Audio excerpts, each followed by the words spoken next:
And real quick, my last question about trash, hopefully, is you all have kind of mentioned this upcoming vote here that's City Council is going to be discussing the ordinance on the ban of roll carts on March 21st. And either they'll take a vote, council will take a vote about eliminating that ordinance, or they will choose not to take an action and it will go to the ballot in August. So if you were elected, and obviously Carl is currently on council, to decide, would you defer it to go to the ballot, or would you go ahead and vote to eliminate that ordinance that bans roll carts in Columbia? And Carl's turn to begin. Well, I've already let the cat out of the bag, because I would prefer to let it go to the voters, just for the reason of not disenfranchising the folks that voted before. It was defeated by about 8 points. There were people that complained that it was a little confusing and so on. Perhaps that was the case. But I also suggested that most of the people in my ward, I would still be getting abuse from folks if I would have voted for that. So I was relieved to have it go onto the ballot. I will be relieved again if it goes onto the ballot, and we'll do whatever the folks want. But the action is just going to remove that ban from the ordinances. Then it's going to be a process that we have to engage the public to determine what is it that they want in terms of a hybrid system, roll carts, or any of the rest of this. So that will be a public engagement process. And I think finally we can put this nightmare to rest. I get more emails about trash, I think, than anything I have ever gotten in my experience on City Council. And Ray Beck, the first city manager that I worked with, said, if you want to create a controversy, you just have to bring up folks' trash. Yeah, and he was right. Impacts all of us. Nick, what would you do? Raised a wise and experienced man. You know, I don't think that I would vote in council to address this. We're at a place now where there are a whole lot of people who've put a lot of effort into gathering these signatures. It would be unfair to them, at least, for the council to go ahead and make this decision. So I'm for that going before the people and for them having an opportunity to vote again. What I'm most concerned about is the ballot language and whether or not it's clear to people on exactly what they're, and I know what you're going to say, Carl, that's not up to us. I'm just saying that's a concern. And so when the time comes, the people who are on either side of this issue, or multiple sides, as many as there are, need to do a really good job of educating folks about what they're voting on or for or against, and what it's going to result in. One of the things that I discovered in having this conversation, someone told me that I said something about accommodation, and there are some folks in our community, particularly older folks, who are concerned about roll carts in this way. There's already accommodation for people who have trouble with the bags, that they can be picked up. Whatever is going to happen as a result of this, I'm confident there will be accommodations for those who will need them, and I think that's another thing that needs to be clear to people before they vote. Okay, Erica. Yeah, the answer to your question is very simple. Again, it shouldn't be this hard. It's common sense. I would definitely allow the people to vote on it. I think that even though it was defeated before by an 8-point margin, as Carl says, I think the saying, be careful what you wish for, I'm not sure people understood, and I think they really, really, really, really wish they had not at this point. So I think it would be simple. You know, if it goes to the people, the current ordinance will be overturned, or they will ask for a different way of doing things. If council were to do it, if we were forced to do it, I would totally vote to remove that ban from the ordinance. I don't think we should ban any potential solutions to challenges that we're facing. And so that would be my answer. Okay, Roy. And I'll keep my answer very simple. Of course, I will vote for it to go to the people. I am a people's person, and their opinion is ringing loud and clear right now. They want their voices heard. And so you definitely want it to go to the people and go to the ballot, and then, once again, a robust conversation. And I think that the conversations must be had and heard.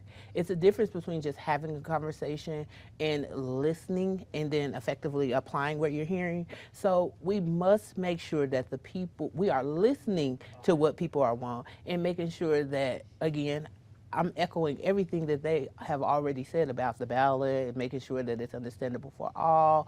And I think that it's going to be a different turnout this time, because trash is a high topic right now. Yeah.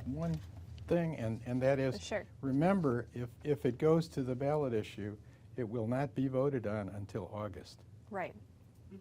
Right. So, Can I just point out one thing really quickly? Sure. The reason I knew what Carl was going to say is, guess what? We've been talking about this a lot. yeah, So. yeah, you read my mind on this. So I think we're done trash talking, Yes. right? All right. All right. Okay, let's talk about something else. Let's talk about growth in Columbia. Some in our community see zoning rules as promoting growth over preservation of affordable housing and abandonment of downtown. What do you see as the appropriate approach to Columbia as we continue to grow? And this question goes to Nick That's first. me. Our city is growing, and it has been for a good long while. It's going to continue to grow. The question is, how are we going to manage the growth that is ahead of us? Right now, there are conversations between the city and the county to come up with a West development plan. The city already has plans in 2 other parts of the city. I think that they need to be revisited. But as the West development plan is being developed, I think it's really important that we pay close attention to what that development plan is going to mean once it's put into place. The Unified Development Code needs to be, the UDC needs to be reviewed. But what I'm hopeful that we'll see as we're annexing other parts of the county into the city, which seems to be inevitable, that we have in mind developing walkable neighborhoods, that we're very attentive to transportation in and out of those neighborhoods, that we make them the kind of neighborhoods that are characteristic of the city as a whole.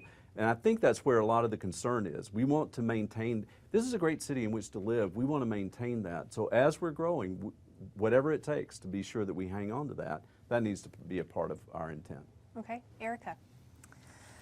One of the things that I've had the privilege of doing for the last 7 years is visiting other cities with a delegation from the Chamber of Commerce. And during the course of all of those visits, we've been able to study what other cities have done when they face development, when they face zoning, their airports, race relations, the homeless, social issues, policing, a lot of different topics. Development has been key at 2 cities we've been to. Fort Collins was a city that limited growth, put basically a wall around the city, and what ended up happening was the workforce was not able to afford to live in the city that they worked in anymore.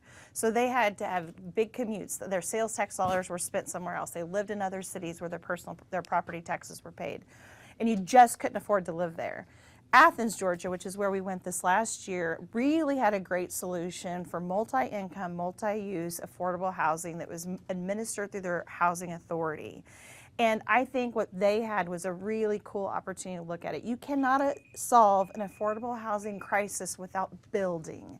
And the challenge is that there's so many people hear the word development and building and they immediately think that's a bad idea. We have to build inventory so that people have a place to live. Okay, Roy. Well, when I think about growth in Columbia, I also think about my business. Well, when I started my business, I started in a 1-room studio, and I wanted it to grow. And so eventually I moved into a 2-room commercial property, and now I'm in a large building. And I think that that's the same thing that's happening to the city. Now what's happening is certain areas are developing faster than other areas. When I look at 3rd Ward, which I'm running for, and so I'm concerned with its issues, it's developing quite slow. So I do know of a few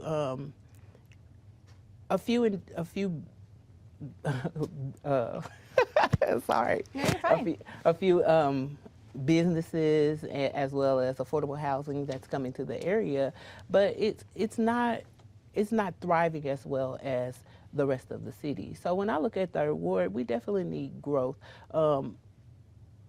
My particular area where I live has a walkable neighborhood. So grocery stores are closed. Some businesses. I live near Route B, but another thing, when it comes to transportation, it's not that far. So when we're developing and we're thinking about infrastructure, we're thinking about transportation, we're thinking about affordable housing, we need to do all these things through an equitable lens. Okay. And so development is inevitable. Sure. Carl. Well, here's another one of those I wish we had a lot more than 1 minute to talk about. We've been talking about this for years. I kind of grew up on it in planning and zoning early on, and then eventually on the city council. It's always been an issue, if you will. And we are going to grow. We have to grow. I mean, without growth, you die, essentially. There was someone who said that at some point. But so we will. It just depends on how. I was a past president of the Smart Growth Coalition here, the Boone County Smart Growth Coalition. And those are the kinds of principles, Nick mentioned some of them, walkable cities, transportation, a sense of place, increased density, all of those kinds of things. We also think about how we're going to pay for these things. And at various times we've had initiatives for essentially growth taxes, if you will, or growth fees, you might call them development fees. We have a very low development fee. We have to consider to the extent to which that we are subsidizing growth and the extent to which that we can encourage the private sector to grow in a responsible manner. Okay. There were complaints last year about the lack of transparency in the search for the new city manager. How should the council keep the public more informed when conducting searches for important city positions? And perhaps how would you have kept the public informed had you been on council at the time? And Erica, I'll begin with you. This is a pet topic of mine because I'm a professional communications and marketing person. So I constantly look at ways in which those messages can be improved, and that includes a dialogue with both parties. The city has done a good job recently creating the Be Heard initiative, but that's brand new and just been rolled out. The city struggles in talking about our story, what's happening in many different areas. They're really terrible at it. So what I would recommend is that we have a strategic approach to what is our strategic plan, our goals, and how we're communicating, have a communications plan for each of them, and especially as it relates to recruitment and retention of employees, especially even more so as it relates to director level and above. There are 204 vacant positions right now within the city, many of those several director level positions, which speaks to the culture currently at the city as well. So communications is an extremely important part of it, and I would ask the city manager to hold those people to a higher standard.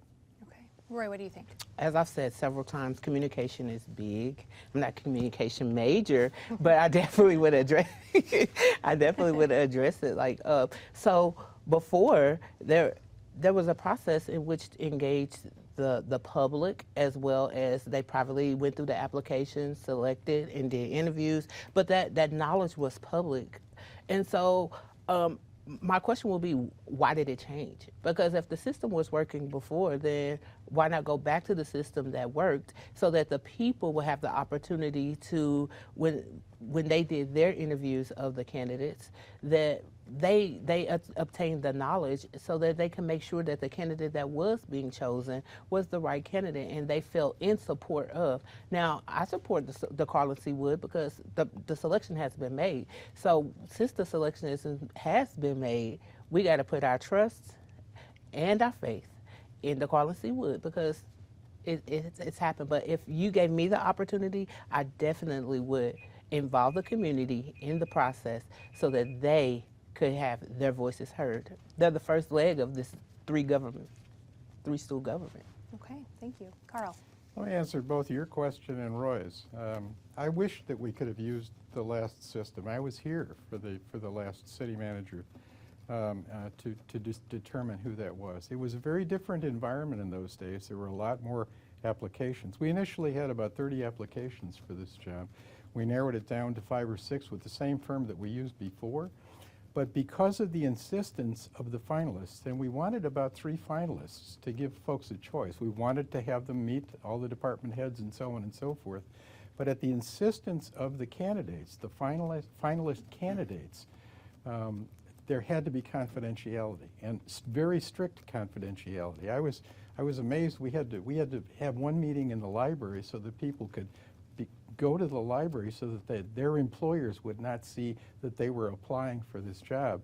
And in the end, we got the best choice. We picked the Carlin C. Wood, but 2 of those candidates who insisted on confidentiality withdrew before the final pick.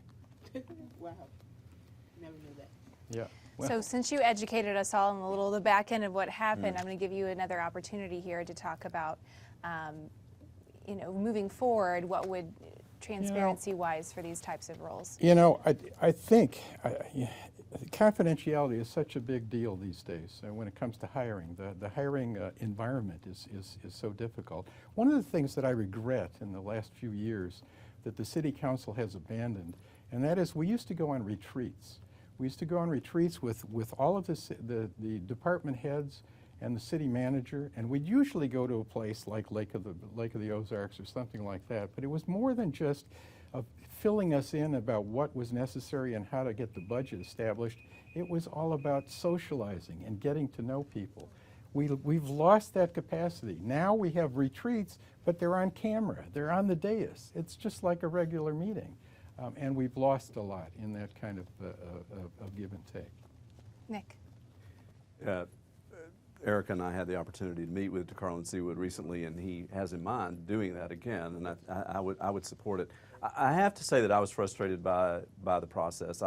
It sort of seemed to me that there might be something that the council could tell us about the process. What I comforted myself in is there seemed to be some unanimity among the council about that process. So if you have a sense of trust in any one member, at least, of the council, you could have a sense that the process was going along in a way that would end up in a good result. I'm pleased with the result of it. In a way, it's sort of water under the bridge. I think the challenge is, though, that we take seriously the kind of feedback that came from people in the city wanting to know more, and always ask that question: what can we say that will keep people informed, even if there are things that we can't talk about out loud? I think Be Heard is a good idea. I'm glad to see it. It's only a first step. It's a very static kind of thing, but this is an issue that I think we need to address. To truly engage all of the people in the community will take a real strong effort, and I think on the part of every member of the council, to be present and proximate to the people that we're serving, and then be able to hear and respond to them. Okay. Columbia has set some aggressive goals for mitigating environmental impact here in our city. For example, there's a goal of being 100% renewable by 2035. Do you support those goals of the city, and do you think they are realistic? And Roy, we'll begin with you. Do I support those goals? Sure. Do I think they are realistic? I think that they have the potential to be realistic, but we have to think about the cost of what it takes in order to create some of these issues. And I know that we're all going to talk about the coal contracts that the city is under, but that's one separate issue on the table. So we must start getting the ball rolling anyway. So when I think about solar panels and electric cars and different type of emissions, those things are expensive. And if I'm at a place where I may be able to afford some of those, but not all of those. So how do we address that for everybody equitably? I can't afford everything. I'm sitting here saying it. So if I'm being 100%, that means I have a car that's probably an electric car, and I have solar panels that can store. So I think that we can work towards and get the ball rolling. I think we'll be 100%. No. Okay, Carl.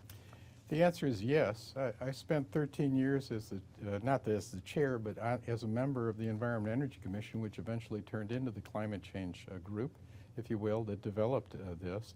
I think we can be aggressive with those goals. It's possible that we won't make it, but on the other hand, that's what a goal is that's what it's for. I think equity, like Roy suggested, is absolutely essential, because that has to pervade, and it does pervade even our strategic plan in terms of equity in several different categories.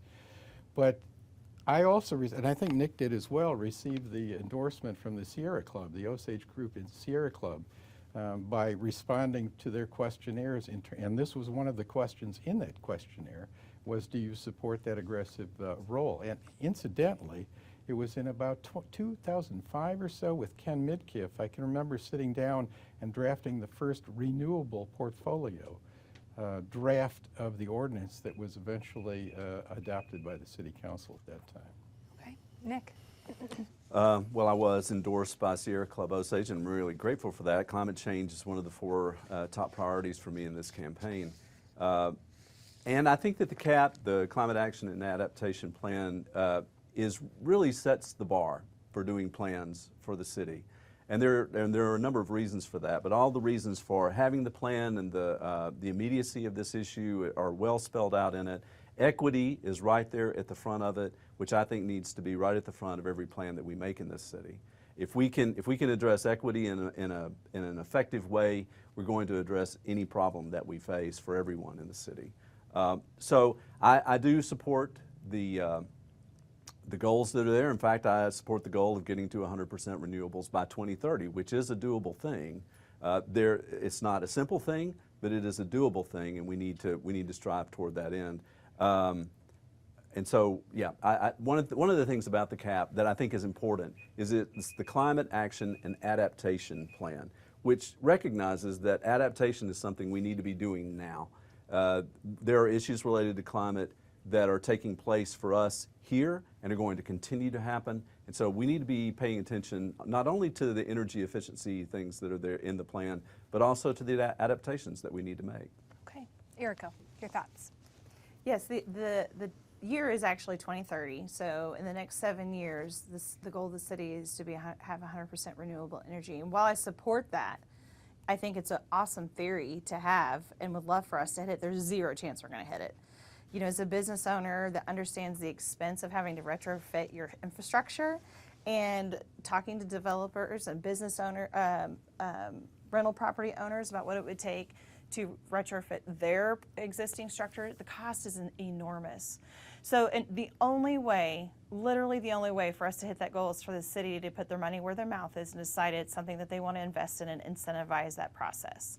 When I did a remodel on my last office building, we took advantage of the rebate program that the city has for changing out things like our light fixtures, and it was wonderful. It helped me reimburse the cost. It was a very expensive process, but it helped me reimburse the cost of that. My utility bills were amazing after that.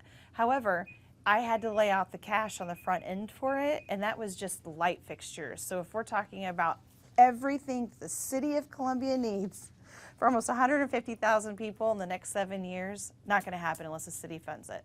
Can I speak to that? You can have a quick rebuttal here. Okay.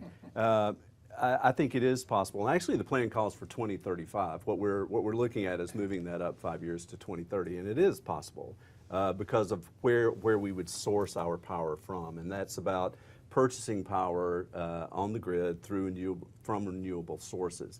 As Roy mentioned, the fly in the ointment is the issue of the contracts we have with coal-fired plants. So that's something that needs to be addressed. But it is doable while we're doing all these other things that a lot of people like Erica have taken advantage of. And Carl, quick rebuttal? Just a quick one about the coal contracts. They were 45-year contracts when they were, and that was, I was off the city council at that time. I wasn't responsible for that, and I thought it was a bad idea. But nonetheless, we did look into the idea of renegotiating or pulling out of that with a class action lawsuit with several other cities. The penalties for doing that were cost prohibitive, which is why it wasn't done. Now, we should take another look at that, and because there were some disappointments that the Prairie State had in terms of representing themselves, that we may be able to cancel some of those contracts with less penalties, and I would look into that in the future. And Erica and Roy, since Nick and Carl both had some other thoughts, do either of you want to add anything? No, I would definitely just support looking into the coal contracts and keep the whole process equitable. I cannot say it enough. It needs equitable. I love when I get tongue-tied. It gives me the opportunity to laugh and straighten it back out. Word. Yes. Equity should be on the forefront. It's a big concept. Yes, and trust me, I get it. You know, it is the challenge. The challenge being, the cost has to come from somewhere. So just because it's 100% renewable energy doesn't mean it's going to be cheaper for the city to buy or have or maintain or use. So those costs get diffused down to people, and they eventually will end up falling on the shoulders of the people who are the least able to bear the brunt of it. And so while I do think, I love the concept of it, I think it's possible if the city wants to throw a bunch of cash at it, but that's the only way that it's going to work. We're going to move on now to another topic that's been brought up a lot over the years in our community, specifically residents complaining about that disparity in police stops of automobiles and the use of no-knock warrants for searching homes, which we haven't seen here locally in our community, but obviously it's been a big topic of discussion across our country. So what's your position on these two practices that are seen as targeting members of our Black community? And remind me who's next this time. Carl. Oh, okay. I see it as a huge problem. I serve with the National League of Cities on a council called Race, Equity, and Leadership. And that group has taken up this issue in some detail for many years. It was established, the group was established right after Ferguson, when there was a killing in Ferguson in 2015. And one of the issues with this has to do, that group, that council, Race, Equity, and Leadership Council, tries to educate folks about inequity, actually, and systemic racism and all those kinds of things. I don't think a lot of this is intentional, but it's kind of built into the system that the police officers, and I've gone along on ride-alongs. Actually, my daughter was a police officer in Columbus, Ohio for 15 years. But they are looking for these small details about lights out or registration kinds of things.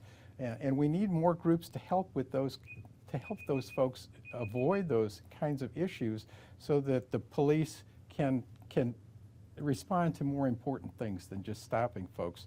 And sometimes they get into difficulty with this whole equity issue. Nick. Well, there seems to be little difference of opinion about the way that the numbers show that there are disparities in our police and what happens with traffic stops in our city. And it's been going on for a good long while. I think that the police department has tried to address it and is continuing to try to address it. I believe that that's sincere, but it's still there. And when the Mayor's Task Force on Violence issued its report some years back, one of the things that they cited is that there is a lack of trust among the Black community in particular and the police. And when these kinds of numbers continue to show up, that's one of the things that we need to be concerned about. So there are a number, this is another one of those very complicated issues that we could go on and on and on about. But as long as there's that lack of trust and as long as we're seeing these kinds of numbers, we've got something that we've got to continue to address. And so I'm going to support the police department in doing that in an effective way.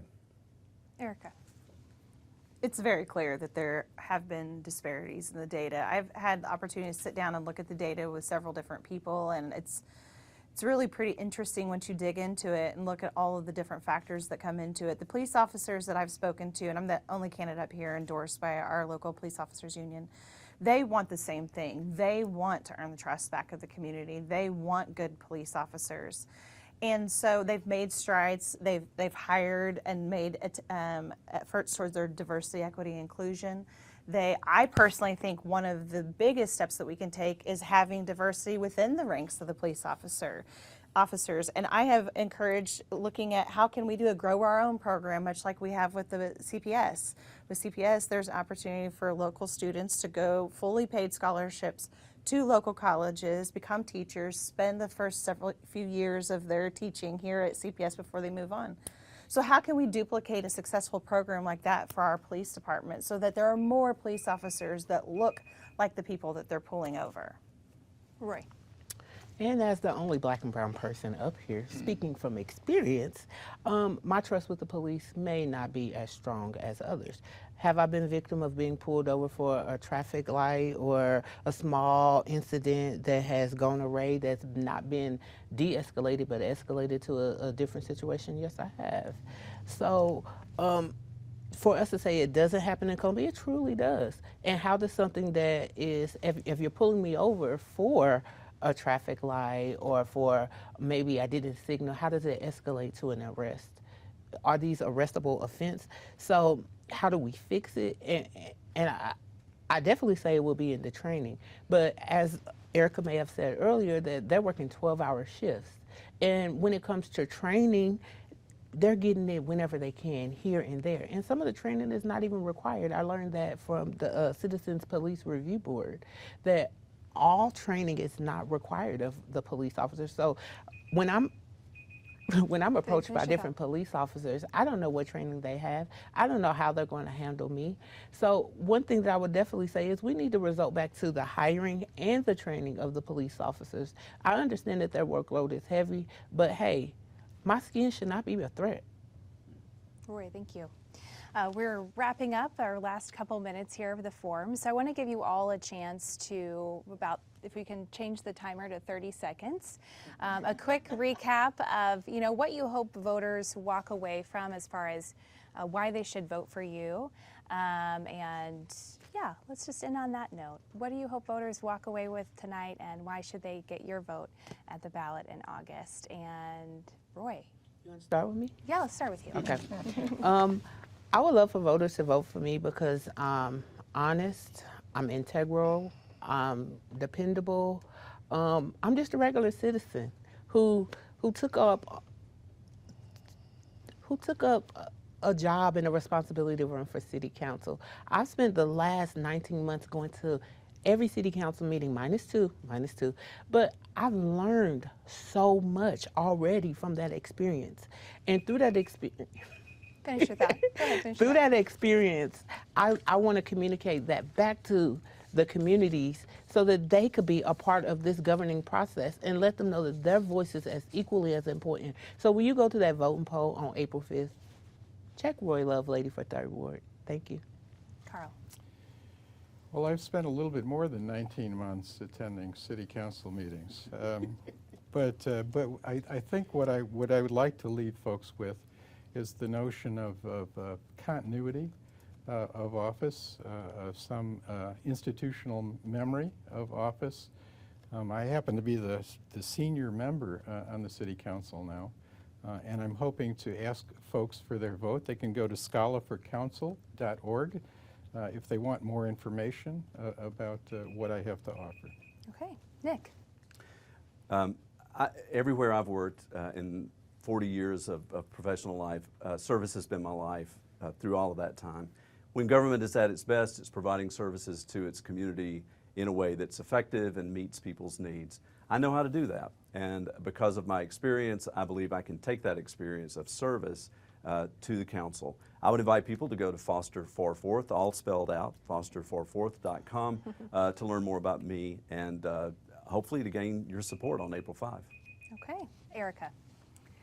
I think that I bring a lot of experience to this race. I have been a business owner for a long time who's had to retain and recruit employees and be innovative and creative. I've traveled to 7 different cities, studying everything that makes up a healthy city and looked at lots of new innovative ways to do that. And I've been on service of boards, many boards, for 17 years where I'm part of both advisory and governing boards, where the job is to manage the executive director and the executive director manages the staff. And that is the same way our city council is structured. So I have 17 years experience of being in a role that will be very much like this one. And I hope that people will vote for Erica Pefferman for 4th, and you can go to my Facebook page to learn more. Okay. Thank you all, Roy, Carl, Nick, Erica. We appreciate all of your time tonight, and we've reached our hour. We need another hour. I know, we could talk about this forever. We could talk about It's not trash for an available. hour, right? And so for anyone that missed a part of the forum, you can access the full forum. It'll be on all of our platforms later on this evening. So on behalf of the Columbia Missourian, Vidwest Studios, and KOMU 8 News, thank you so much for joining us, and I'll see you tonight at 10 on KOMU 8. Have a great night.